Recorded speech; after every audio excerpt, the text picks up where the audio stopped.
How does a mismatched shade of gray paint on a recycling bin turn into a $55,000 fine? That's the question that hit me like a physical punch when the Homeowners Association letter arrived. A single piece of heavy cream paper that instantly ruined my Tuesday and, potentially, my life. I stared at the sum, $55,000, and thought, are they actually kidding me? The paper smelled faintly of cheap perfume and stale ambition. The signature scent of our Homeowners Association president, Beth Thorne. My heart started that sickening, rapid thump-thump-thump against my ribs, the sound almost loud enough to drown out the chirping of the cicadas outside. I remember the immediate cold dread settling in my gut, quickly followed by a hot, furious rush. What gives them the right? Beth Thorne, or as the neighborhood privately called her, Karen Prime, had been targeting me for weeks. A passive-aggressive campaign over the height of my lawn, the wrong style of mailbox, and now this. The fine, supposedly for gross violation of aesthetic uniformity standards leading to devaluing of community property, was ludicrous. It wasn't a mistake. It was malice, a power trip written in legalese.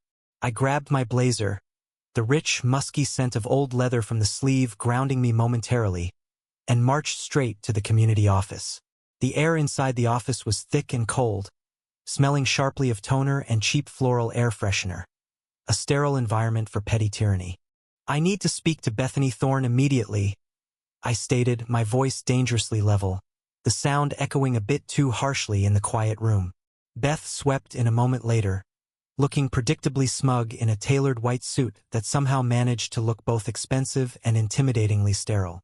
Her perfectly coiffed blonde hair didn't move an inch. Mr. Vance, to what do I owe the displeasure? She drawled, the words dripping with manufactured sweetness. I slapped the letter onto the mahogany desk, the thud feeling intensely satisfying. This, I said, pointing a shaking finger at the ridiculous figure. $55,000? For painting a bin one shade off charcoal? Are you out of your mind, Beth? What justification could possibly exist for this number? Her smile didn't reach her eyes. It's based on the devaluation estimates, Elias. We must uphold the covenant. This is well within our rights, per bylaw 4.12, subsection C. She picked up her pen, an ostentatious silver thing that clicked sharply as she capped it. That click sounded like a gavel striking down my innocence. But I was ready. I'd spent the last hour pulling apart the HOA's governing documents. Actually, Beth, I countered, leaning in close enough to catch the cloying perfume of her expensive silk scarf. Bylaw 4.12, subsection C caps non-remedial fines at $500 per incident, escalating to a maximum total of $5,000 after board review. $55,000 is ultra vires. It's outside your legal jurisdiction. Where exactly is this extra $50,000 coming from? The change in her face was instantaneous, like a flickering bulb suddenly going dead. Her composed mask cracked, replaced by a momentary, icy panic. That is none of your business, she hissed, her voice now a low, sharp whisper, utterly devoid of the saccharine facade. She stood up abruptly, making her chair scrape loudly across the floor. The board has ruled. Pay it or face foreclosure. That threat, spoken so casually, sent a shiver down my spine. The realization that this wasn't about a recycling bin. It was about power, intimidation, and crushing dissent. Who does she think she is? I left the office, not defeated, but electrified. I wasn't just a disgruntled homeowner.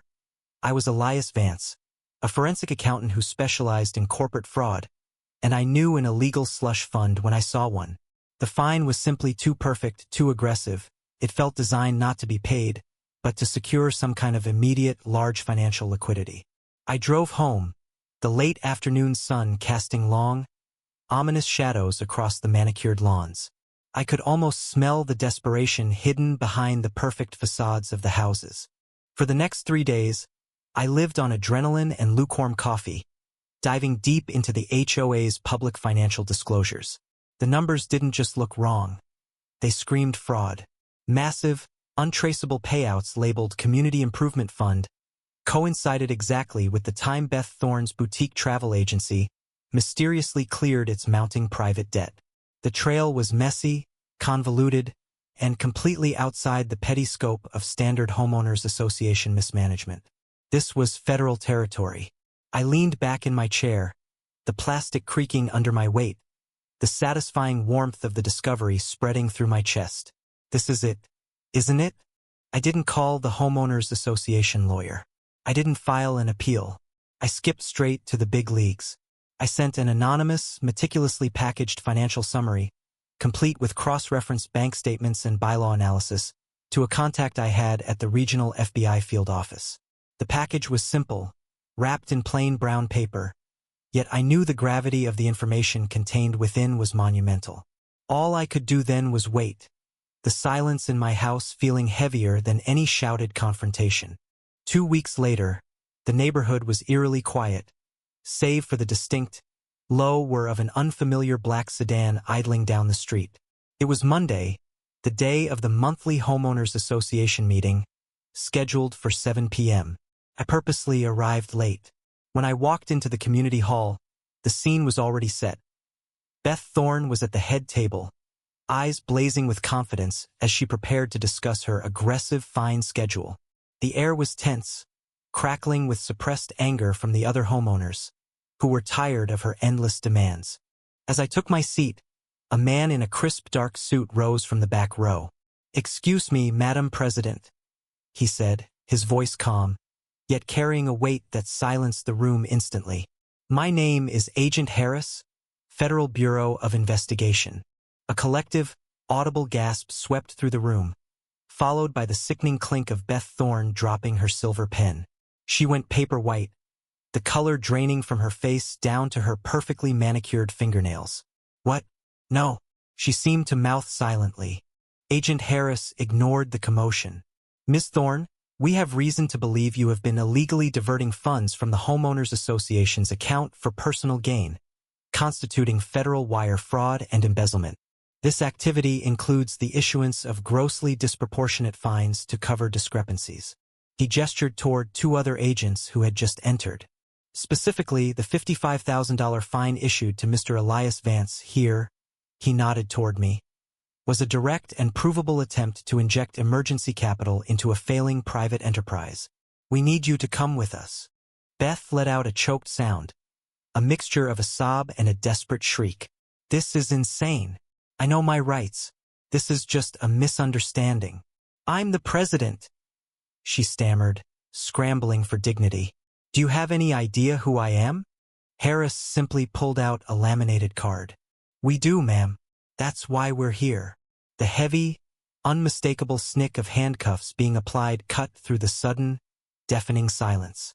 As the agents escorted her out, Beth turned and looked at me, her eyes filled not with rage, but pure, agonizing defeat. The whole encounter, spanning maybe 5 minutes, felt like a decade.